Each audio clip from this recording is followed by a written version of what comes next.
we're trying to establish a live satellite interconnect with Mick Boyle aboard the Nimitz for the latest information. I believe we have that now. Mick? Don? Yes, Mick. Yes, Don, we've been advised that we've just entered the territorial waters of Oman. The Talmadge is burning on the horizon. The Omani gunboat is gone and I have to presume sunk. But what's just a little bit eerie about all this is that out there somewhere, Russian subs are all around. Mick, we're staying with you.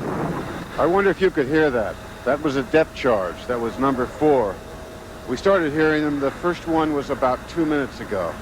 Approximately 5 minutes ago, word came down that an unidentified submarine had slipped through our outer perimeter of picket ships and was being tracked on an interception course with this carrier. Now that's definitely closer. They've got something targeted. The sense of expectation here is something you can almost taste.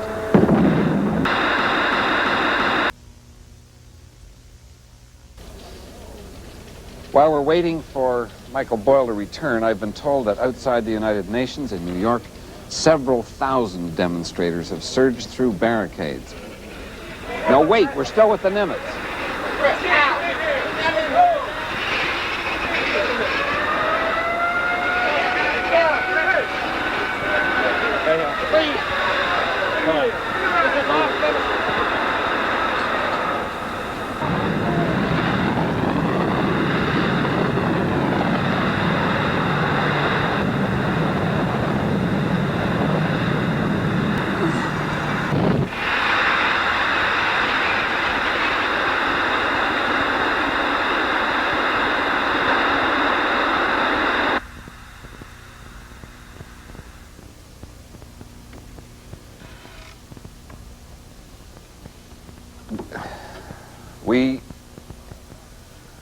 We seem to have lost contact with Michael Boyle aboard the aircraft carrier Nimitz. To repeat, it appears that in the Strait of Hormuz, U.S. and Soviet forces have exchanged nuclear weapons, with most likely the loss of an American warship and the destruction of a Soviet submarine.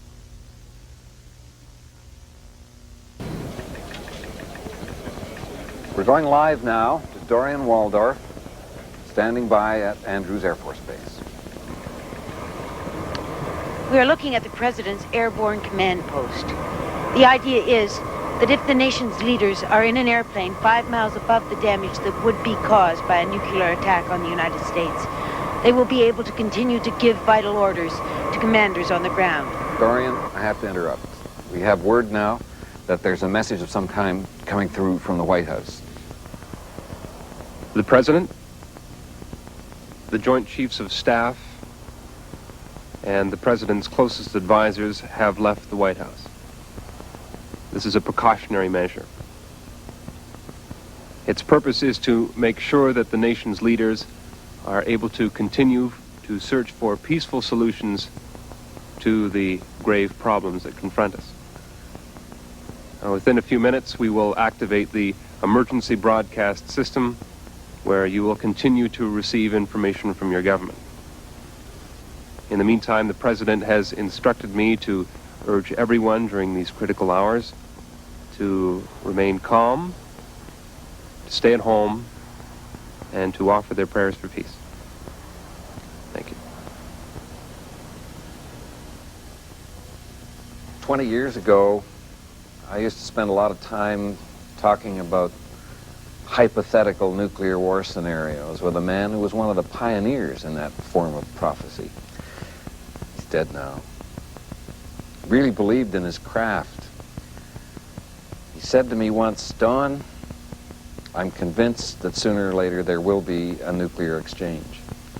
But I'm also convinced that when the leaders confront the terror of that exchange, they'll realize they can't get away any longer with playing war games, and they'll turn around." If there's anything to the power of prayer,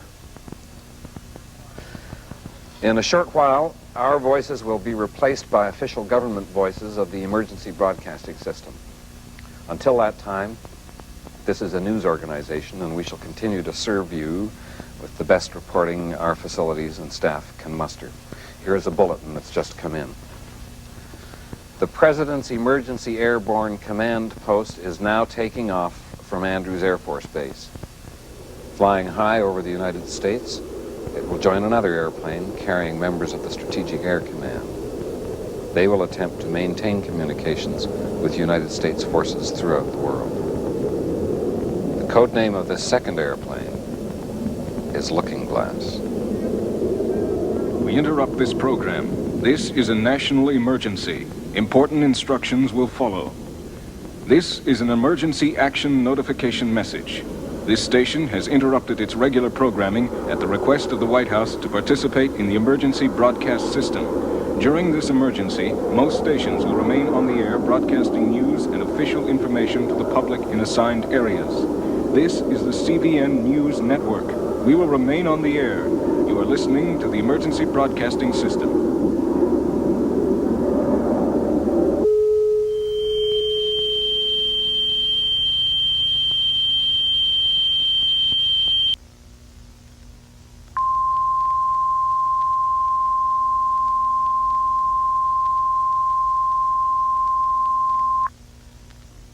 The White House has issued a national emergency.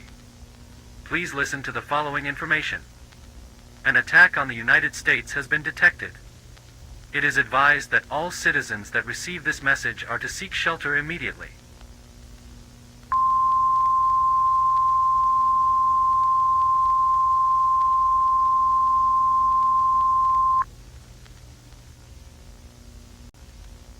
We have just been told the locations of which will be hit by these approaching bombs. These include New York, New York State, Los Angeles, California, Miami, Florida, and Dallas, Texas. If you are currently in these locations, please seek shelter immediately. I repeat, please seek shelter immediately. I repeat, the following cities of which will be hit by these bombs include New York in the state of New York, Los Angeles in California, Miami in Florida, and Dallas in Texas.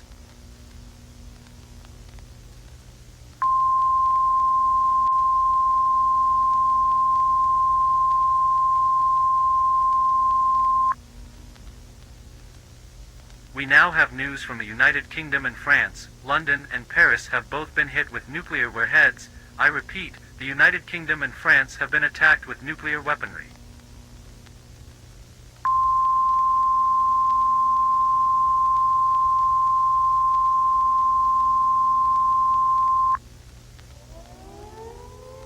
Please seek shelter immediately.